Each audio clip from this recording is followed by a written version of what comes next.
Halo bro, kembali lagi di Gaptek.id dan selamat datang di Gaptek News. Seperti biasa, kalau gue udah bikin Gaptek News, itu tandanya akan ada beberapa highlight berita yang menurut gue menarik tapi nggak tahu kalau menurut lo.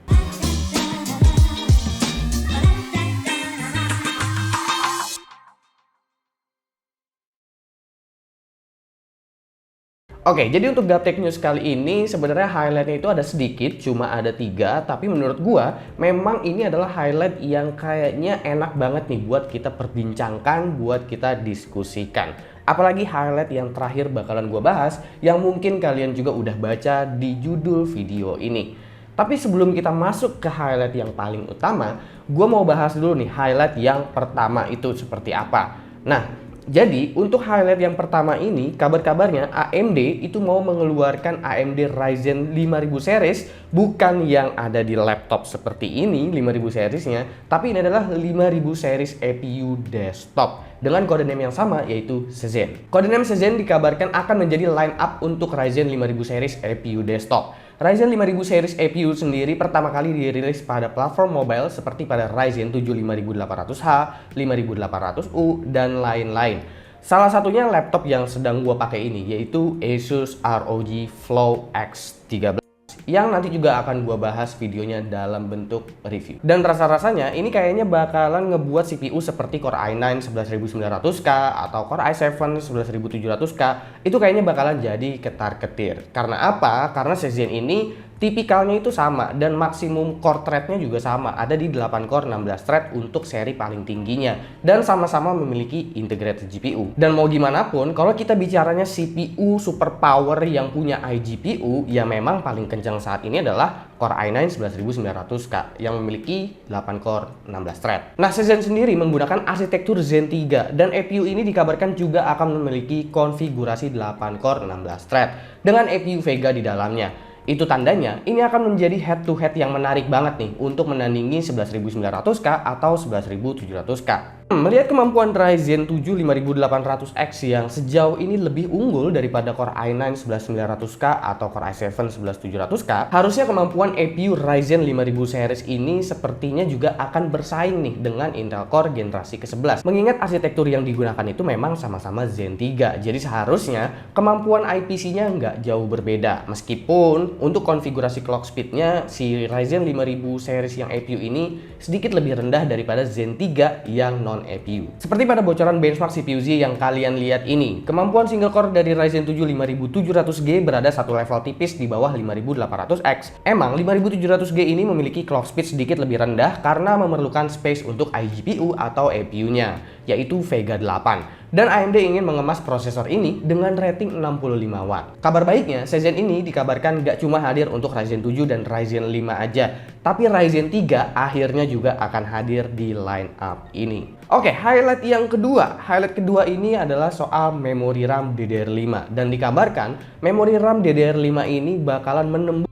kecepatan hingga 10.000 MHz. Produsen memori dan flash di China yaitu Netak mengklaim bahwa RAM DDR5 akan berjalan pada kecepatan 10.000 MHz. Netak sendiri udah mendapatkan batch pertama untuk tipe DDR5 ini dari Micron untuk diproduksi massal. Nah, kecepatan asli dari DDR5 sendiri sebenarnya ada di angka 4.800 MHz. Sekitar 2 kali lipat dari kecepatan DDR4 secara default, yaitu di 2133 MHz atau di 2400 MHz. Hal ini dirasa sangat memungkinkan karena DDR4 aja yang by default itu jalannya 2133 atau 2400, itu kalau kita lihat sekarang kit memorinya yang bertebaran itu udah pada tinggi-tinggi. Ada yang 4000 ke atas, bahkan sekarang udah ada kit memori yang di 5333 MHz dan masih bisa di-push lagi hingga 6000 MHz ke atas jika melakukan overclocking. T-Force alias Team Group juga mengungkapkan bahwa potensi ruang dari DDR5 ini emang sangatlah luas jika melihat dari voltasenya. Produksi massal untuk kit DDR5 sendiri sekarang masih berlangsung alias ongoing dan diharapkan dapat digunakan pada platform baru seperti Alder Lake milik Intel atau Zen 4 milik AMD.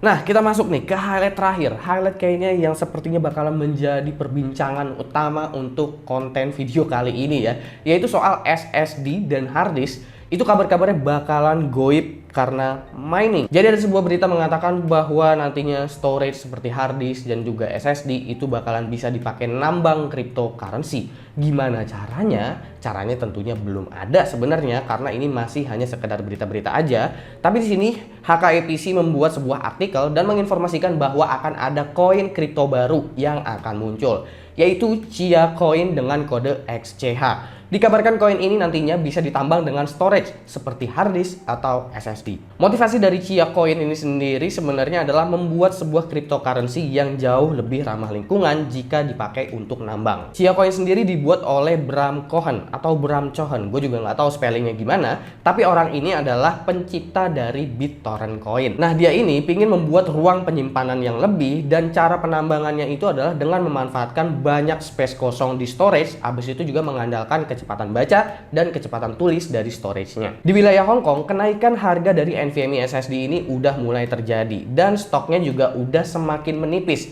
Dikarenakan mungkin para miner di sana itu udah mulai mempersiapkan diri dan nyetok NVMe SSD sebanyak-banyaknya sehingga nanti mereka bisa langsung siap untuk nambang si Chia Coin ini. Tapi sebenarnya kita masih harus melihat-lihat dulu sih, kalaupun dipakai untuk mining si NVMe SSD ini, memangnya profitnya seberapa besar? Karena apa? Karena yang namanya storage, apalagi NVMe SSD apapun lah gitu, bahkan hard disk sekalipun gitu, itu punya umur yang bisa dibilang bakalan jadi jauh lebih pendek apabila dipakai untuk baca dan tulis terus-terusan. Dan kita nggak tahu kan untuk baca dan tulisnya itu sehari itu bakalan makan sampai berapa gigabyte atau berapa terabyte. Itu yang kita belum tahu. Dimana SSD sendiri itu punya yang namanya TBW atau terabyte written. Dan kalau dipakai baca tulis bersamaan terus-terusan, pastinya juga daya tahannya bakalan semakin menurun kalau dipakainya 24 jam per 7 hari.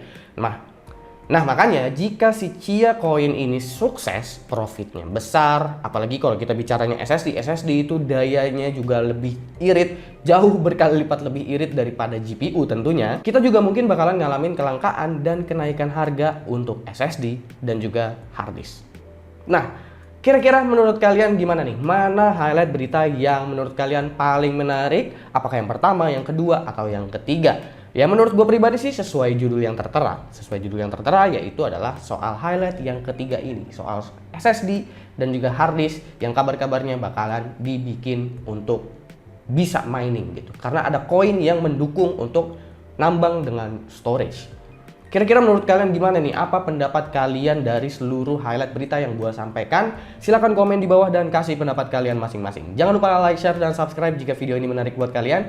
Follow sosial media gue kalau lu kepo sama apa yang ada di balik layar Gaptek. Beli juga merchandise Gaptek jika kalian ingin mendukung channel gaptek.id dengan cara lain. Karena ada beragam t-shirt di sana dengan beragam pilihan warna juga. Cek link di deskripsi kalau emang kalian mau beli. Gue Suki dan seperti biasa sampai jumpa di lain kesempatan.